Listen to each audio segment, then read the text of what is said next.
నమస్తే, welcome to RP7 TV news. Hanamkonda జిల్లా పరకాల లలిత convention హాల్లో బీఆర్ఎస్ పార్టీ ఆధ్వర్యంలో వరంగల్ పార్లమెంట్ సన్నాహక సమావేశం. వరంగల్ పార్లమెంట్ నియోజకవర్గ అభ్యర్థి మారపల్లి సుధీర్ కుమార్ పాల్గొన్న మాజీ ఎమ్మెల్యే చెల్ల ధర్మారెడ్డి, ఎమ్మెల్సీలు పోచంపల్లి శ్రీనివాసరెడ్డి, బండ ప్రకాష్, వివిధ మండలాల బీఆర్ఎస్ శ్రేణులు.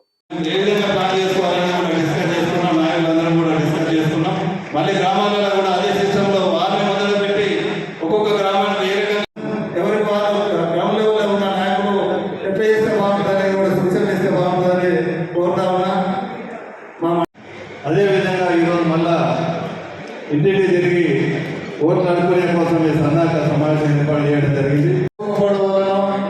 చిన్న చిన్న కారణాలతో కొన్ని స్కీమ్స్ తోటి మనం దెబ్బతిన్నాం అంతే తప్ప ఇక్కడ ఉన్న కార్యకర్తలు వేదిక ముందు ఉన్న కార్యకర్త సంబరపడతానండి. నేను గ్రామంలో డెత్ రోడ్డు నేను చూస్తా ఉన్నా కదా, ఒక్క కార్యకర్త కూడా బాధపడడం లేదు. పోయిందో వాడు పోని వచ్చే స్థానిక సంస్థలు ఎన్నికలున్నాయి, మేము కష్టపడి నష్టపరిస్తే మనం ఎక్స్పోర్ట్ అయ్యేటువంటిది కాదు. ఎందుకు కాదని చెప్పి పేపర్ లండన్కి ఎక్స్పోర్ట్ అయ్యేటువంటిది అవన్నీ ధ్వంసం చేసి అనేక రకాలైన కబ్జాలకు అయిపోయింది. కార్యాలయాలకు ఇతర కార్యాలయాలకు ఇచ్చిండు. అవన్నీ పోయినాక ఇవాళ ఆలోచన చేసేది ఏంటంటే 650 ఎకరాలు లేదంటున్నారు. 650 ఎకరాలు కూడా లేదండి. కానీ 2008 లోపల MCA అంటే మినిస్ట్రీ ఆఫ్ ఇరిగేషన్ భారత వైమానిక సంస్థ ఒక ఒప్పందం చేసింది. హైదరాబాద్ ఉన్నటువంటి నగరంలో ఉన్నటువంటి GMR ఎయిర్పోర్ట్, గండి మల్లికార్జున ఎయిర్పోర్ట్ ప్రైవేట్ ఒప్పందం చేసింది. ఏంటంటే 30 సంవత్సరాల వరకు 150 కిలోమీటర్ల పరిధిలో ఎటువంటి ఎయిర్పోర్ట్ పెట్టాము. అదేవిధంగా 2022 వల్ల ఇంకొక 30 సంవత్సరాలకి మోడీ ప్రభుత్వం చేసింది. మా వల్లే ఎక్కడ పడితే అగ్రికల్చర్లో తీసుకున్నారంటే ఇంకా దుర్గేటలో తీసుకుంటే కప్పదుర్గులకు ఏమంటుంది ఆలోచన కలిగినా. కాబట్టి మీరందరూ ఫైసలా చేయబోతారు. మే 13వ తారీఖు నాడు ఫైసలా చేయించాల్సినటువంటి అవసరం కార్యకర్తలు మీద ఉన్నది. ఒక్క ఎంపీ కాదు గెలిచింది, అందరు ఎంపీలే. ప్రతి ఒక్కరు కూడా ఎంపీగా గట్టి నిర్ణయం తీసుకుంటే బరాబరి అవినీతి పోతుంది. తర్వాత అహంకారం ఉంటుంది. అహంకారంతో అవినీతికి మధ్య జరిగే పోరాటంలో కూడా అహంకారం అవినీతి రెండు పోవాల్సిన అవసరం ఉన్నది. అయితే రాష్ట్ర ప్రభుత్వం అనేక హామీలు చేసి గతంలో ఓడిపోయినట్టు నేను ఓడిపోయినా ఒప్పుకోను. ఎందుకు ఒప్పుకోనంటే ఉద్యోగంతో ఏదో టెక్నికల్గా పోయింది కావచ్చు, కానీ ప్రజల ఉద్యోగాలలో మాత్రం ఉన్నారు. కొంచెం సంస్థలుగా ఏంటంటే పెట్టడానికి ఆశ, కొడతానికి భయం. ఏమైనా వ్యక్తి కొంచెం అర్థం కావచ్చు. ఆసరా పెన్షన్లలో 2000 ఇవ్వాలి కాబట్టి 4 ఇస్తాను, నిజంగా 4000 ఇస్తాను కావచ్చు.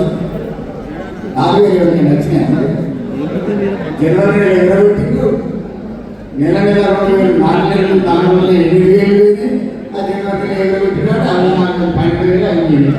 మరి శ్రీ ఇస్తారా, రేవంత్ ఎవరిస్తారో అది తెలుసుకోవాలి. అదే కాదు, మహిళలకు 2,500 ఇస్తామని చెప్పింది. 2,500 ముగ్గురు మహిళలంటే మనం ముగ్గురు కలిపి 7,500 అవుతాయి. బరాబర్ నెలకత్తాయట, అంచనా జీతం పడ్డట్టే పడతాయట అంటే వాళ్ళు లెక్క చేసుకుని కూర్చుంది. 2,500 లక్షలు రాదు కదా, అసలు ఏం రాకుండా పరిస్థితి వచ్చింది. అదిగో 4 నెలలు 10,000 అవి బాగుంటాయి. ఇక ఆస్తుల పెన్షన్లు లెక్క ఇంట్లో ఇక రైతు బంధు ఇస్తాం. రైతు బంధు కాదు, రైతు భరోసా ఇస్తా. నేను 15 ఏళ్ళు రైతుకి ఇస్తా, కౌలు రైతుకి ఇస్తా, పనిచేసే కార్మికులలో 12,000 ఇస్తాను. ఎవరికి ఇవ్వకపోతుంది. ఇవి అన్ని అట్టి మాటలు చెప్పి అభ్యాస మాటలు వాడి కనీసం ఒక స్కీమ్ పెట్టేటప్పుడు మన కేసీఆర్ గారి ప్రయత్నం ఏం చేసింది ఆలోచించకుండా జరిగినటువంటి సందర్భాన్ని చూస్తాం. కానీ మనందరూ కూడా ఆలోచన చేయాలి. ఇవాళ మనం ఎక్కడేదో ఎలక్షన్ అయితే గెలిపోవడం సమస్య కాకుండా ఏం జరుగుతుంది, రాష్ట్రంలో ఏం జరుగుతుంది, ఈ దేశంలో ఏం జరుగుతుంది, యువత ఏం ఆలోచించాలి. యువతలు ఒకే రక్తం మరుగుతే కాదు, ఆలోచన కూడా చేయాల్సినటువంటి అవసరం ఉంటుంది. అదేవిధంగా యువతకు మహాప్రస్థానంలో శ్రీశ్రీ గారు రాసినటువంటి ఒక పాట ఉన్నది. కొంతమంది కుర్ర వాళ్ళు పుట్టుకతో ఉంటున్నారు, పేర్లకి 10 ఏళ్ళకి పుకార్లకి నిబంధులు, తాతగారు అమ్మగారు బావాలకు దాసులు. అది ఒక్కటే కాదు, కొంతమంది యువకులు ముందు దూతలు పావన జీవన బృందావన నిర్మాతలు అటువంటి వాళ్ళ కోసం ఈ దేశం నిలబడి చూస్తుంది. ఎందుకంటే దేశంలో యువత చేసి కేసీఆర్ దగ్గర చెవులు కొరికి ఆయన టికెట్ అన్యాయంగా కూర్చుకొని ఎమ్మెల్యే అయిన కడియం శ్రీఆర్ గారు నీతులు చెప్తాడు, చాలా నీతులు చెప్తాడు. మేము కూడా అనుకున్నాం ఈ అమ్మాయి నీతివంతులేమో 70 ఏళ్ళకి రాజగారు కూడా అనుకున్నాం. ఇదేమి న్యాయం ముసలాయన వచ్చిందని నాకు నీతి. మొన్న అరే మంచిగా మీటింగ్ పెట్టిండు, టికెట్ డిక్లేర్ అయింది అన్యాయమే. రాత్రి కడియం శ్రీఆర్ గారు కూతురు ఢిల్లీ పోయినట్టు మెసేజ్ వచ్చింది. అన్న ఫోన్ చేసిండు తర్వాత సీనా ఏదైతే కడియం శ్రీఆర్ అంటే పోయినట్టు అని నాకే తెలిసి పొద్దున ఫోన్ చేసిండు, బిడ్డ అన్న తమ్మి నా చెల్లి అనుకో తమ్మి అక్క అనుకో తమ్మి ఇది అనుకో తమ్మి అన్నాడు. పొద్దున్న లేచే వరకు ఢిల్లీ పోయి సాయంత్రం లేచే వరకు ఢిల్లీ పోయి మళ్ళీ అన్న తీసుకుంటాడు. అరే నా ఇంటికి వచ్చి నేను బ్రేక్ఫాస్ట్ చేసిండు, అన్నీ తిన్నాడు, మా ఆవిడ పిలిచిండు, నా బిడ్డ అనుకో నీ కూతురు అనుకో చెల్లి అనుకో ఆయన చేతులు చేయబెట్టిండు, అన్ని రాసిండు, పేపర్లు రాసిండు. మెల్లగా చెప్పిండు ఆ కార్యకర్తల నెంబర్ లేదా బిడ్డ అవన్నీ నేను ఫోన్ చేసుకుంటాడు. మన ధర్మాన చాలా అమాయకంగా మనల్ని హరి తీసుకురా మొత్తం బుక్కు తీసుకొచ్చాను చేతులు కార్యకర్తల నెంబర్ ఇక దొంగసారికి వెళ్ళిపోయా పోయి ఒక్కొక్కరికి ఫోన్ కొట్టు సీక్రెట్ గా తమ్మి మనకి సపోర్ట్ చేయాలి, తమ్మి మనకి సపోర్ట్ చేయాలి. దయచేసి కడియం శ్రీఆర్ ఫోన్ చేస్తే ఎంత కోరి, ఎందుకంటే దొంగతనంగా మా అన్న దగ్గర తీసుకుపోయాడు నంబర్. కాబట్టి దయచేసి ఆలోచన చేయండి. కడియం శ్రీఆర్ లాంటి ద్రోహికి బుద్ధి చెప్పాలంటే ఇది సరైన ఎలక్షన్. ఇది మనకు నిజంగా చెప్తున్నా. నిన్న వరంగల్ ఈస్ట్ మీటింగ్ లో మన మంత్రి కొండ సురేఖ గారిని అభినవ రుద్రమదేవి అనుకోయాడు.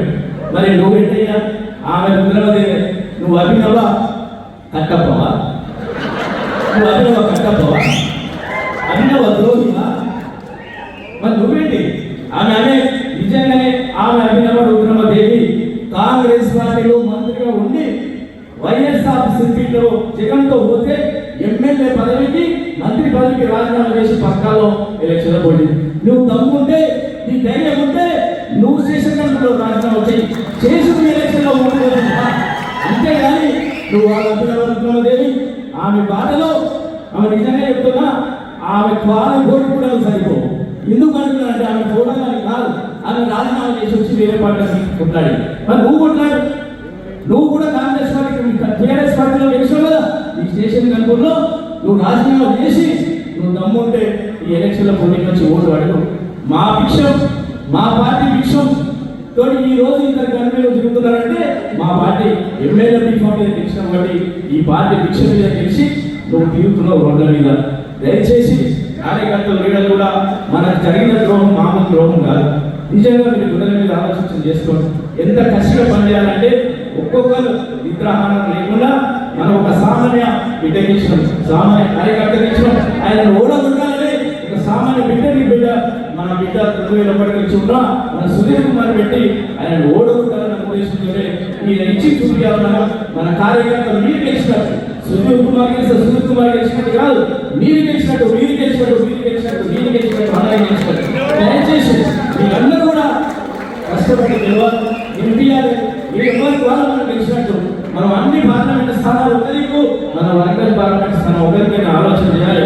కాంగ్రెస్ కార్యకర్తలు కూడా చెప్పాలి, నీవలనే మోసం చేసే, సామాన్య మోసం చేసే, ఇంకోరు మోసం చేసే, రాజయ్య మోసం చేసే, కట్టుగా మాదిగా జాతిగా ఉన్న నాయకత్వాన్ని అన్నింటినీ కూడా కట్టగట్టి మన సముద్రంలో పడేసి వరంగల్లో ఉన్న మాదిగ సామాజిక వర్గం నాయకత్వం అంతా కూడా గతం చేసి పెట్టాడు. ఇటు రమేష్ నిలబెట్టాడు, అటు దయాకర్ నిలబెట్టాడు, ఇటు రాజయ్య నెట్టిగాని కూడా చేసిండు.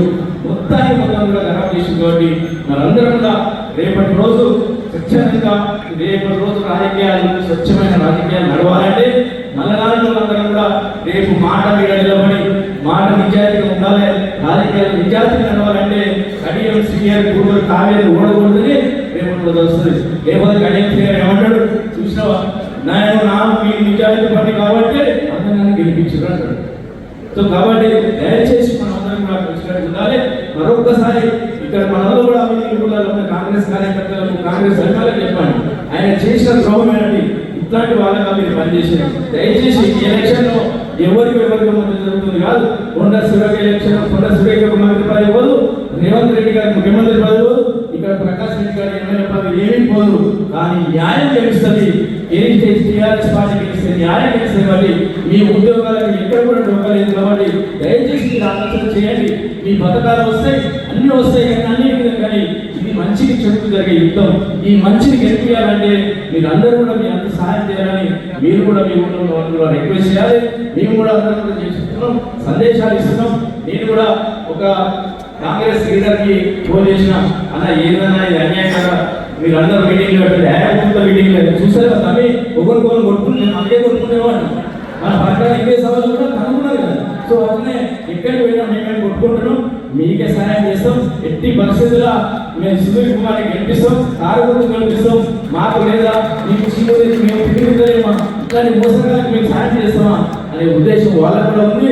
మన కార్యకర్తలు ఎక్కడ కూడా అధైర్యపడద్దు, ధైర్యంగా ఉండాలి, కొట్లాడాలి, ప్రజలను గెలిపియాలి, ఓట్లు వేపియాలి, సుధీర్కి వాళ్ళకి గెలిపియాలని తెలియజేస్తూ నాకు ఈ అవకాశం ఇచ్చినందుకు మీ అందరికీ ధన్యవాదాలు. ప్రత్యేకంగా ధన్యవాదాలు.